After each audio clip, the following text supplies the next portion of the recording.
सिर्फ सच।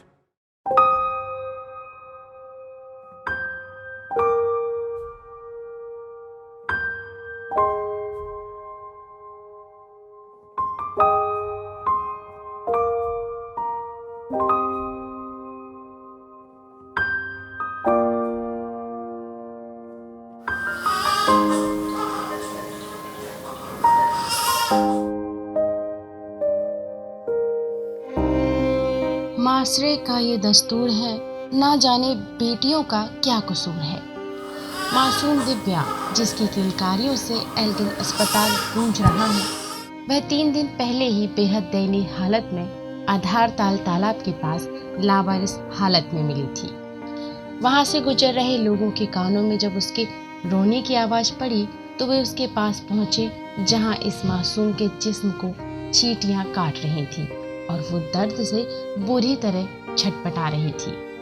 वक्त रहते उसे एल्गिन अस्पताल में भर्ती किया गया, जहां उसकी हालत पहले से बेहतर बताई जा रही है।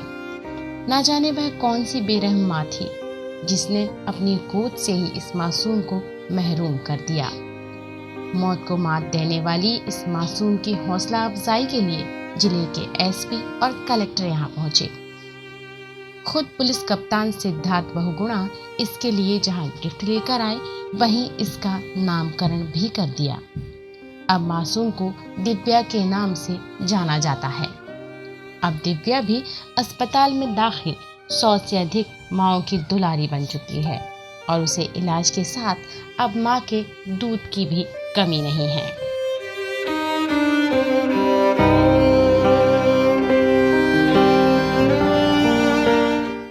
सर, कैसी स्थिति है अभी बच्ची की और उसका कैसे इलाज किया जा रहा है? 1 जुलाई को दोपहर करीब 2-2:30 बजे आधारताल पुलिस के द्वारा 1 दिन की नवजात बच्ची को एल्गिन लाया गया था और जैसा बताया जा रहा है कि आधारताल में किसी तालाब के किनारे वो बच्ची को कोई छोड़ गया था और वहाँ जो लोग आए निकल रहे थे, उनको बच्ची के रोने की आवाज़ आई तो वो पुलिस को उन्होंने खबर दी। पुलिस ने उसे लाके भर्ती किया। उस बच्ची का वज़न 2 किलो के आसपास है और बच्ची ठीक है। ये ज़रूर है कि उसको संक्रमण हुआ है क्योंकि इतनी देर खुले में रही है। तो जो एसएनसीयू है एल्गिन अस्पताल का, उसमें उस बच्ची को रखा गया है। वहाँ अच्छे एंटीबायोटिक्स, अच्छा इलाज उसको दिया जा रहा है। बच्ची को और कोई समस्या नहीं है और जल्दी से जल्दी उस बच्ची की फीडिंग भी शुरू की जाएगी। और इसके अलावा जो बच्ची है उसका जो स्वास्थ्य है वो बिल्कुल ठीक है। 3-4 दिन उसे एसएनसीयू में रखकर फिर जैसा सरकार का नियम है उसे मातृ छाया भेज दिया जाएगा। समाज की ये कैसी रिवायत है कि बेटियां पैदा होते ही उन्हें बोझ मान लिया जाता है। झूठी शान और रिवाज का ही नतीजा है कि 1 साल के दौरान एल्गिन अस्पताल में 8 लावारिस बच्चे ऐसी हालात में लाए गए।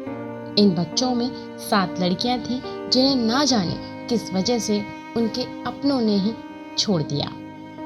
कुछ को लड़कों की चाह में बेटियां बोझ लगती होंगी तो कुछ माँओं ने बदनामी के डर से उन्हें छोड़ दिया होगा। दिव्या की कहानी जब लोगों तक पहुंची तो उसे अपनी बेटी बनाने की मानो होड़ सी लग गई। अब तक 40 से ज्यादा लोगों ने चिकित्सकों से उसे गोद लेने के लिए संपर्क किया है। हालांकि अस्पताल से गोद लेने की प्रक्रिया नहीं होगी। दिव्या जब पूरी तरह स्वस्थ हो जाएगी तो उसे मातृ छाया भेज दिया जाएगा, जहां से कानूनी गोद लेने की नियमावली अपनाकर उसे गोद लिया जा सकता है। कानून के जानकार बताते हैं कि चाइल्ड वेलफेयर सोसाइटी जब एडॉप्शन के लिए अनाथ बच्चों को फ्री कर दे, तब सेंटर एडॉप्शन रिसोर्स अथॉरिटी के पास लोग आवेदन कर सकते हैं। इसके बाद निर्धारित नियमावली को अपनाकर बच्चा गोद लिया जा सकता है।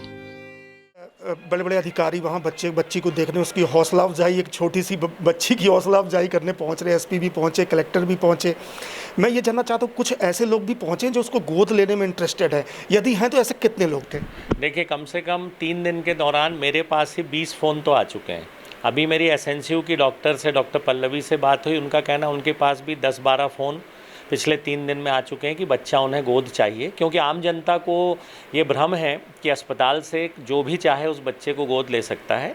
शासन ने उसका एक नियम बनाया है कि अस्पताल से वो बच्ची मातृ छाया कचनार सिटी के पास भेजी जाती है। वहाँ पहले से ही एक एप्लीकेशन देनी होती है लोगों को और उनका नाम वेटिंग लिस्ट में रखा जाता है और वेटिंग लिस्ट के अनुसार उन्हें फ़ोन करके बताया जाता है कि ऐसी एक बच्ची लावारिस मिली है या बच्चा मिला है, तो आपका पहले नंबर पर नाम है वेटिंग में, आप गोद लेना चाहते हैं तो आ जाएं। उसके लिए काफ़ी सख्त नियम बनाए हैं जिससे उन बच्चों का दुरुपयोग ना हो। देखिए, हर ज़िले में एक चाइल्ड वेलफेयर सोसाइटी होती है। चाइल्ड वेलफेयर सोसाइटी जब अनाथ बच्चे को फ्री घोषित कर देती है अडॉप्शन के लिए, तो संबंधित व्यक्ति जो बच्चे को गोद लेना चाहता है उसको सेंट्रल एडॉप्शन रिसोर्स अथॉरिटी के पास आवेदन देना पड़ता है। आवेदन देने के उपरांत उसके दस्तावेज जमा होते हैं। उसके बाद एजेंसी के लोग उसके घर जाके उसकी जांच करते हैं कि वो फिट है एडॉप्शन के लिए कि नहीं, और इसके उपरांत ही एडॉप्शन की कार्रवाई होती है। उसके लिए स्पेशलाइज्ड एडॉप्शन ऑफिसर जो हैं वो कोर्ट में मुकदमा दायर करते हैं और कोर्ट के आदेश के उपरांत ही किसी को बच्चे गोद में मिलते हैं। 21वीं सदी में जब देश को विश्व गुरु बनाने की बात चल रही हो, तब ऐसे मामले सामाजिक कलंक से कम नहीं हैं। मध्य प्रदेश की ही बात कर लें तो सन 2011 की जनगणना के मुताबिक लिंगानुपात 1000 पुरुषों में महज 931 महिलाओं का रहा है। शासन बेटी बचाओ बेटी पढ़ाओ से लेकर ना जाने कितनी योजनाएं चला रहा है, मगर उनका नतीजा जमीनी स्तर पर सिफर ही रहा है। जब तक लोगों की ज़हनियत नहीं बदलेगी, तब तक समाज को सामूहिक रूप से शर्मिंदा करने वाले ऐसे मामले आते ही रहेंगे। जहां तक पुलिस का सवाल है, तो वह भी लावारिस बच्चों को अस्पताल पहुंचाकर औपचारिकता पूरी कर लेती है। ये हैरानी की बात नहीं कि एक साल में एल्गिन अस्पताल में आए 8 लावारिस बच्चों के माता पिता का पता लगाने में पुलिस भी नाकाम रही है। तत्काल मीडिया के लिए जबलपुर से कैमरामैन अजय सिंह के साथ भास्कर दुबे की रिपोर्ट। सिर्फ सच।